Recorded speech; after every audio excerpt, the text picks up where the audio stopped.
語るドローン。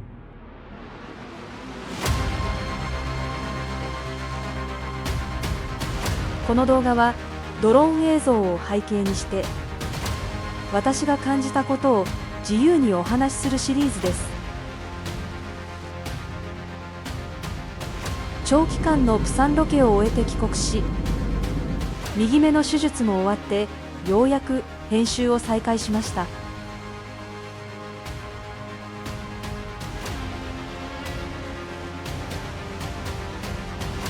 Let's get started.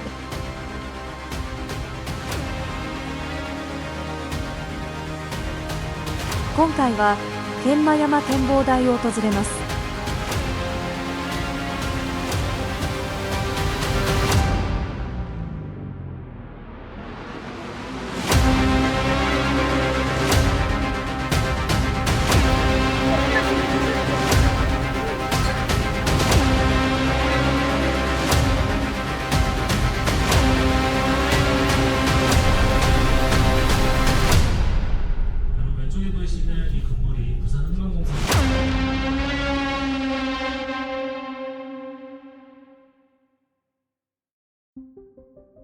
韓国最大の港湾都市、プサン、チャガルチ市場やプサンタワーがある地域の港は、プサン南港と呼ばれる場所です。ここは昔からの由緒ある港ですが、現在のプサンの物流を支えているのは、その隣にある巨大な港、いわゆる北港です。国際旅客ターミナルや造船所、海軍基地などがひしめくため、ドローンは厳しく、飛行や撮影が禁止されています。その代わり、チャガルチのあるプサン南港は、特に制限はなく、ゆったり撮影することができます。その南港の西側には、街を見下ろすように佇む、標高324メートルの山があります。その名は、天満山。韓国名で、チョンマ山。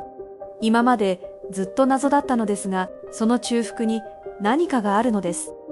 実は今まで軍関係の施設かなと思っていたのですが、その謎が解けました。よく見ると異彩な光を放つ銀色の馬の姿があります。ここはプサンの新しい観光の聖地になるはずだった場所。そして同時に人間の利権と欲望が渦巻く。激しい嵐の中に置かれた。今なお未完のランドマークだったのです。古くからこの山にはロマンチックな言い伝えが残されています。かつて空から天馬がこの山に舞い降り、その際に残した蹄の跡が山頂の将軍岩に今も刻まれているという伝説です。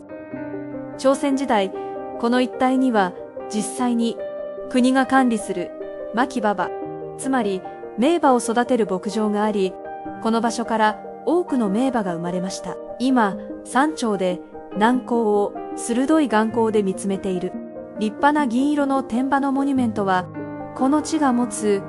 空と馬の記憶を現代に呼び覚ますために建てられた重要なシンボルなのです。この歴史ある山頂を舞台に、プサン市西区が勢力を挙げて挑んだ展望台建設。仮称、天満山ハリウッド展望台プロジェクトです。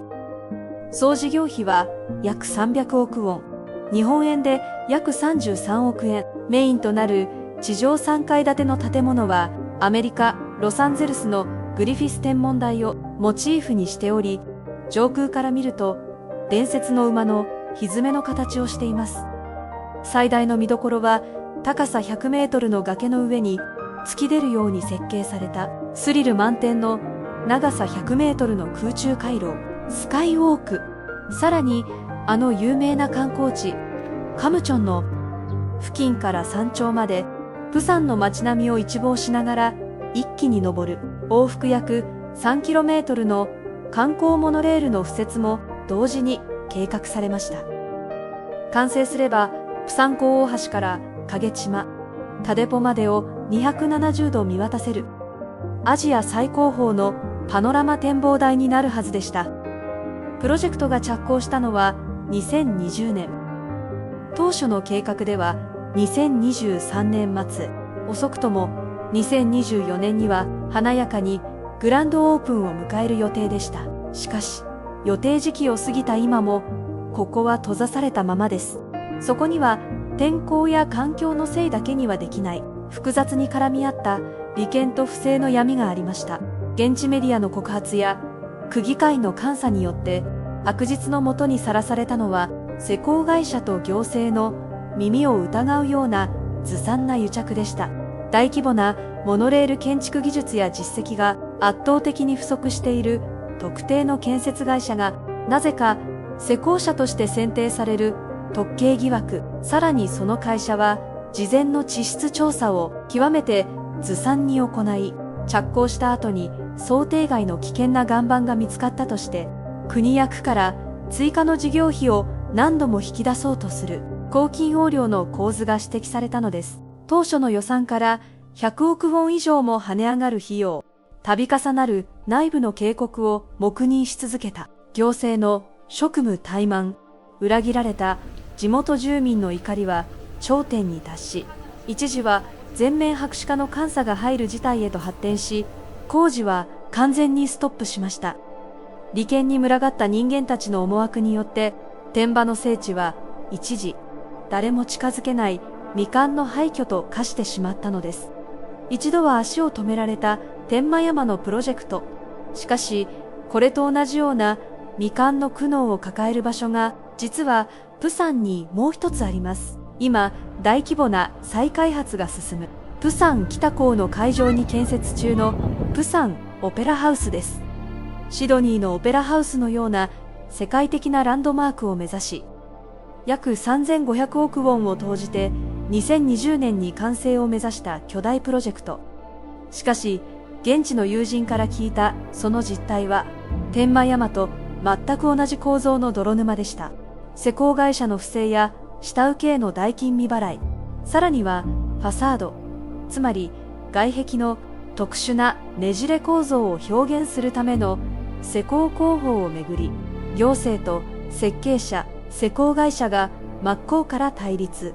度重なる工事中断とそれに伴う天文学的な予算の暴騰により、開館時期は何度も延期され、ここもまた政治と利権の象徴として世論の批判を浴び続けているのです。美しい都市の光の裏側にある、切っても切り離せない都市開発の歪みがそこにはありました。2026年、現在、一時は廃墟になるのではないかと囁かれた天満山は、今、静かに息を吹き返そうとしています。西区長による徹底的な安全検証と、モノレールのルート変更案がまとまり、ついに事業継続の舵が切られて、6月9日にオープンするのです。従来は2026年12月だったのが早まりました。プサンは朝鮮戦争の戦場にはならなかったものの、避難地として混迷を極め、あらゆる試練の歴史を乗り越えて奇跡的な発展を遂げてきた情熱の街。この天満山のハリウッド展望台も北港のオペラハウスも、数々の試練を糧にしてより強固で美しい姿へと生まれ変わるための激しい成長痛の中にいるのかもしれません。これらが完成した暁には、この街の未来を照らす間違いなく最高に魅力的なシンボルになるはずです。一刻も早く美しい姿で私たちの前に現れるその日を待ちましょう。ここまでご視聴ありがとうございました。皆さんのご意見やご感想、ぜひコメント欄で教えてください。皆さんの声が私の次の活動の励みになります。チャンネル登録をしていただけると新着動画の通知が出ます。また次回の動画でお会いできれば幸いです。